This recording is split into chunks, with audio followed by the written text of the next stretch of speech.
How you doing, KHB36? Until late tomorrow morning. Minor flooding is forecast. How you doing? Areas affected How do you do? near Martinsburg. The hazardous weather conditions are expected until late tomorrow morning.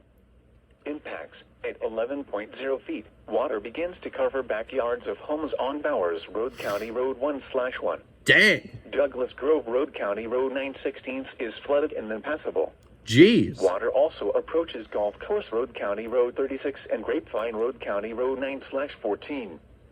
Additional details. At I'm gonna turn this up a 9:30 a.m. bit. Friday, the stage was 9.4 feet, or 0.6 feet below flood stage.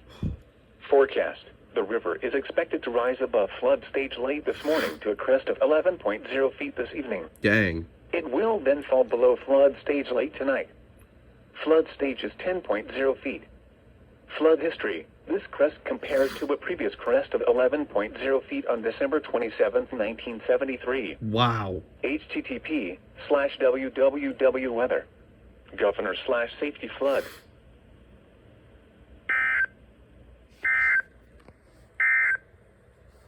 This is a statement. Got another flood warning, guys. Bunch of flood!